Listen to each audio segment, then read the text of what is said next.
Bonjour, bienvenue sur cette chaîne. Alors, je reviens. J'ai commencé une série que j'avais pas l'intention de faire. C'était parti comme ça. C'était juste moi qui avais des petites pensées par rapport à ce que je lisais. Enfin, mes connaissances de base et je dirais l'actualité actuelle. Et là maintenant, je suis venu vous parler. Je suis venu vous parler des retraites parce qu'hier, effectivement, je regardais quelque chose sur YouTube et je me suis dit, ouais, effectivement. Alors, si vous avez regardé le premier volet, vous avez vu que dans le premier volet, je faisais mention à la Grèce. Ok. Je vous disais, regardez ce qui s'est passé en Grèce, ce qui s'est passé en Grèce. Et là, hier, j'ai pensé fortement aux retraites. Et donc je me suis souvenu, j'ai pas trop suivi l'affaire, mais de toute façon, je pars du principe que si les Français ils sortent dans les rues pour les retraites, c'est que de toute façon, on est sur le point d'essayer de les. Et là, je suis en train de vous dire que moi, je pense que le gouvernement, Macron, ok, il va finalement pouvoir faire ce qu'il voulait faire avec les retraites. C'est-à-dire que là, on est parti pour du. Et là, ce que je vous dis, tout simplement, si vous ne croyez pas, regardez l'actualité de l'époque, regardez ce qui s'est passé en Grèce. C'est un petit peu comme ce qui s'est passé, comme je vous disais, votre épargne et tout ça, ce qui se passait. Regardez ce qui s'est passé en Grèce parce que c'est ce qui est sur le point de se passer en France. Si la Banque centrale fait encore plus d'injections dans l'économie française, nommément imprimer, faire marcher la planche à billets et imprimer des euros et les injecter dans l'économie française, apparemment ce que je regardais hier, c'est que ils en ont parlé et que ça va se passer et qu'il y a une condition qui fait que de toute façon, il semblerait qu'on va se retrouver exactement comme en Grèce, dans la position de l'Angleterre, en Grèce. Donc ce que ça veut dire, c'est que les retraites, elles vont être. Il va falloir faire des économies sur tout. Le gouvernement, en sortie de la crise, on sera super endetté. Il va falloir faire des économies sur tout. Surtout, surtout, surtout. Alors, je pense que même le médical, à mon avis, ça va partir. Et surtout, les retraites, elles vont souffrir.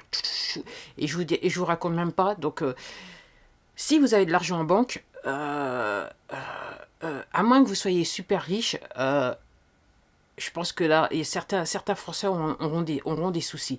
Alors c'est vrai que la dernière fois, sur un précédent volet, j'avais dit que les gens qui étaient moins touchés, je pense que en premier lieu, les personnes qui vont être le moins touchées, ça sera ceux qui sont bénéficiaires des minima sociaux et les retraités, c'est ce que je disais. Mais là, je suis en train de dire qu'une fois qu'effectivement la grande injection elle aura lieu dans l'économie, je pense que, alors ça va peut-être pas se faire immédiatement, ou ça va être annoncé en même temps que la grande injection va se faire officiellement, c'est que, à mon avis, les retraites, ça va être coupé. Voilà, elles vont descendre et il y a pas mal de choses que le gouvernement faisait voilà, il y aura des économies majeures qui seront faites au niveau des dépenses gouvernementales et en gros ça a posé un petit souci. Alors ouais, la retraite chérie de tous les Français. La question c'est d'où aurait-on monté? Comme je vous disais, moi, je me suis rendu compte que, alors, effectivement, là, je suis sur le sou, comme certains Français, pour tout dire. Mais quand j'ai commencé à m'enseigner, à vouloir m'intéresser à l'économie, en fait, il n'y a pas que l'économie que je m'intéresse, c'est la sociologie, la psychologie, la psychiatrie. Et c'est ce qui m'a amené à lire un bouquin qui s'appelle Middletown in Transition. C'est une étude sur, et je vais laisser un lien Amazon sur ça, sur ce bouquin. C'est une étude qui a été faite aux États-Unis entre 1925 et, enfin, durant la crise économique et après, 10 ans après la crise économique. Et ils ont regardé donc une vie voilà, et voir un petit peu comment les gens y vivaient, ont vécu à travers la crise, au sortir de la crise. Donc, pour moi, ouais, c'est un truc que j'ai lu assez. Je crois que c'était l'année dernière que je l'avais lu. Je me rappelle même plus de l'échelle du temps. Mais entre ça, ce qui s'est passé en Grèce et les souvenirs que j'ai rarement. Parce qu'à cette époque-là, je regardais encore un peu la télé et les informations. Donc je me souviens un petit peu ce qui était dit, ce qui tournait sur les informations. Et Dieu sait que ça a bien tourné, c'est qu'à le dire. Et je me dis que là, nous Français, on va être en plein dedans. Et je pense que même pour tout dire, tous les pays de la communauté économique européenne qui vont bénéficier de toute façon je dirais, cette injection de fonds dans l'économie va, entre guillemets, devoir prendre les mêmes mesures gouvernementales, c'est-à-dire couper sur tout. Alors, c'est un petit peu ironique, parce que ce que a infligé quelque part la communauté économique européenne à la Grèce, qui fait qu'effectivement, les gens ont perdu leur épargne, n'avaient plus de retraite ou touchaient plus leur retraite, des choses comme ça. Ah ouais, touchaient plus leur retraite, je pense, ouais, si je me souviens. Donc en gros, à l'époque, ce que la communauté économique européenne a imposé à la Grèce, c'est un petit peu ce que les gouvernements, les autres gouvernements européens vont être obligés de s'imposer si effectivement l'injection économique, c'est-à-dire on fait marcher la planche à billets, on injecte des milliards d'euros dans l'économie artificielle qui n'existe pas dans les faits, ouais, c'est ce qui va se passer. Alors ça va être intéressant, on va dire ça comme ça. Je me dis curieusement, on n'a pas encore parlé du taux de suicide, mais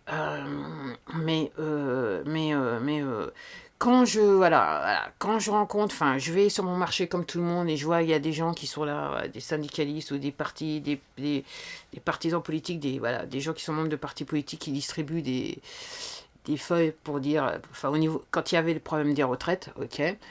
Et je me dis, vu, entre guillemets, les échanges que les gens avaient à ce niveau-là, je me dis, ouais, actuellement, on est mal barré. Et je me souviens avoir une conversation il y a peut-être il y a à peu près 2 ans de ça, une personne qui était sur le point d'aller à la retraite. Et moi, je disais à cette personne, fais attention, parce que les retraites, déjà, voilà, c'est... Voilà. Après, ce qu'il faut... Voilà.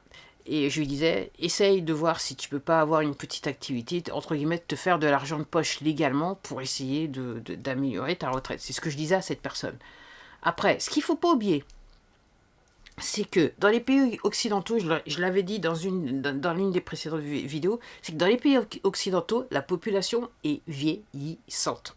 Donc en gros, c'est la raison pour laquelle, entre guillemets, Macron et co voulaient s'attaquer aux retraites, quelque part, parce qu'ils savent que dans le futur, il va falloir payer. Bien que vous ayant dit la population est vieillissante, je dirais que cette crise économique et sanitaire va faire qu'il y aura probablement des rapprochements et peut-être qu'il y aura un boom des naissances qui nous arrangerait bien en France, entre guillemets. On va dire ça comme ça. J'espère quelque part que ça sera le cas. Bon, donc une population vieillissante. Donc en gros, le gouvernement, c'est depuis des années, parce que, de toute façon, il va falloir payer plus de retraites. Donc je pense que c'est aussi la raison pour laquelle on veut... Mais là, avec la crise économique et sanitaire là qui se passe, l'injection des fonds d'euros imprimés comme ça artificiellement dans l'économie, ça va faire que tout va basculer. Et comme je vous le dis, entre guillemets, l'euro est en train de perdre de sa valeur, tout simplement. Voilà. Déjà, avant cette seconde injection, il y avait déjà de l'argent qui avait été injecté dans les marchés boursiers. Donc en gros, l'euro avait déjà perdu de sa valeur. Là maintenant, avec cette seconde injection qui de toute façon va avoir lieu, je pense, s'il n'y a pas d'autre moyen, elle va avoir lieu, l'euro va encore va encore perdre plus de sa valeur. Donc ça veut dire que votre épargne, elle est en train de... Alors, le montant, il sera pareil, mais en termes de pouvoir d'achat par rapport à ce que si vous avez... Pour tout vous dire, si vous aviez 1000 euros et que vous alliez, il y a encore 1 mois, 2 mois de ça, en magasin dépenser 1000 euros, ce que je suis en train de dire, c'est que une fois que ça sera terminé, enfin, bientôt, quand vous ressortirez 1000 euros de vos comptes, si c'est votre compte d'épargne, vous ne pourrez pas acheter la même chose que vous pouviez il y a 2 mois de ça. C'est ce que je suis en train de dire. Donc c'est inéluctable, inéluctable. Et je me dis, et la raison pour laquelle je fais cette vidéo, c'est que je me dis que, entendant les gens parler autour de moi, depuis des mois avec les élections en Amérique, compagnie, donc j'ai rencontré des gens de partis politiques, je ne pense pas que les gens se rendent compte de ce qui arrive. Ils voient juste que là, tout de suite, il n'y a plus d'argent.